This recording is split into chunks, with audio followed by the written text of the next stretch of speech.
Hello friends, आज हम राजा राधिका रमन प्रसाद सिंह जी की कहानी कानों में कंगना इसका पठन करने वाले हैं। तीसरा पाठ का पठन करने वाले हैं।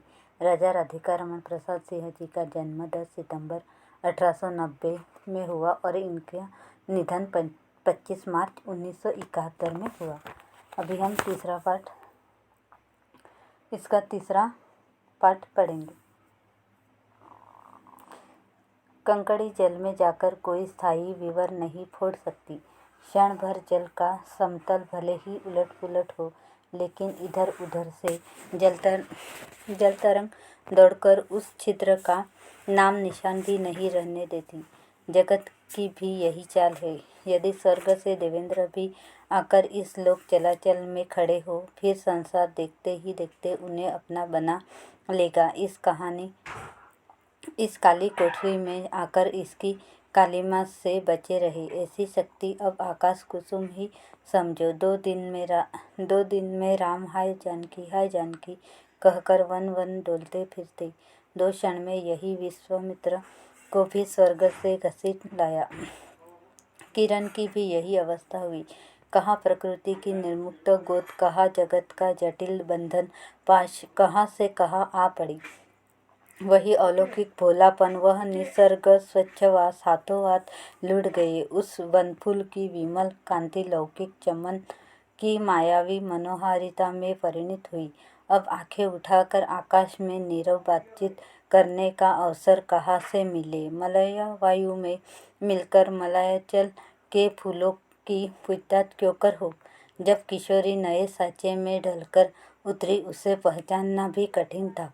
वह अब लाल चोली हरी साड़ी पहनकर सर पर सिंदूर रेखा सजती और हाथों के कंगन, कानों की बाली, गले की कंठी तथा कमर की करधनी दिन दिन उनके चित्त को नचाए मारती थे। जब कभी वह सज धज कर चांदनी में कोठे पर उठती और वसंत वायु उसके आंचल से मोतिया की लपट लाकर मेरे बरामदे में भर देता, फिर किसी मतवाली माधुरी या तीव्र मदिरा के नशे में मेरा मस्तिष्क घूम जाता और मैं चटपट अपना प्रेम चित्कार फूलदान रंगीन चिट्ठी में भरकर जूही के हाथ ऊपर भेजवाता या बाजार से दौड़कर कटकी गहने व विलायती चूड़ी खरीद लाता। लेकिन जो हो, अब भी कभी कभी उसके प्रफुल्ल वदन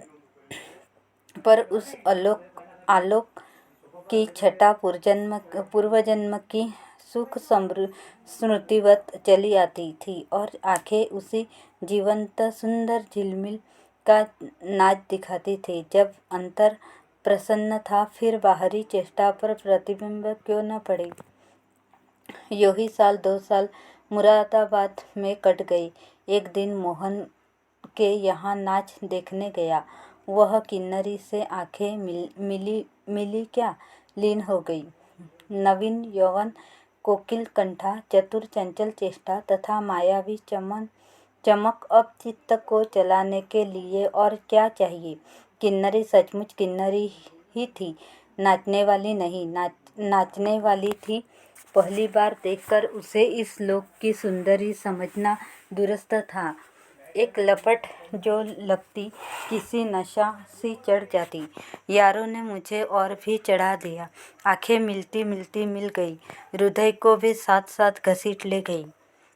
फिर क्या था इतने दिनों की धर्म शिक्षा, सतवत्स की पूज्य लक्ष्मी, बाप दादों की कुल प्रतिष्ठा, पत्नी से पवित्र प्रेम एक एक करके उस प्रतीत वासना कुंड में भस्म होने लगे। अग्नि और भी बढ़ती गई। किन्नरी की चिकनी दृष्टि, चिकनी बातें घी बरसाती रही। घर बार सब जल उठा। मैं भी निरंतर जलने लगा, लेकिन जो जलता गया, जलने की इच्छा जलाती रही। 5 महीने कट गए, नशा उतरा नहीं। बनारसी साड़ी, पारसी जैकेट, मोती का हार, कटकी कर्णफूल, सब कुछ लाकर उस मायाकारी के अलकत रंजित चरणों पर रखे। किरण हेमंत की मालती बनी थी, जिस पर एक फूल नहीं, एक पल्लव नहीं। घर की वधू क्या करती? जो अनंत सूत्र से बंधा था, जो अनंत जीवन का संगी था, वही हाथों हाथ पराये के हाथ बिक गया। फिर ये तो दो दिन के चमकली खिलौने थे, इन्हें शरीर बदलने क्या देर लगी। दिन भर बहानों की माला गुथ गुथ किरण के गले में, और शाम को मोती की माला उस नाचने वाली के गले में सशक्त निर्लज्ज डाल देना, यही मेरा जीवन निर्वाह था। एक दिन सारी बातें खुल गई। किरण पछाड़ खाकर भूमि पर जा पड़ी। उसकी आंखों में आंसू न थे, मेरी आंखों में दया न थी। बरसात की रात थी, रिमझिम बूंदों की झड़ी थी। चांदनी मेघों से आंख मुंदोवल खेल रही थी। बिजली काले कपाट से बार बार झांकती थी, किसे चंचला देखती थी, तथा बादल किस मरोड़ से रह रह कर चिल्लाते थे। इन्हें सोचने का मुझे अवसर नहीं था। मैं तो किन्नरी के दरवाजे से हताश लौटा था।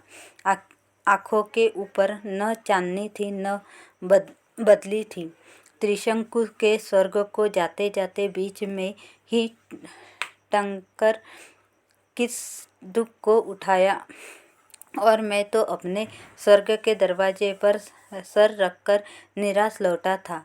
मेरी वेदना क्यों न बड़ी हो। हाय, मेरी उंगलियों में एक अंगूठी भी रहती तो उसे नजर कर उसके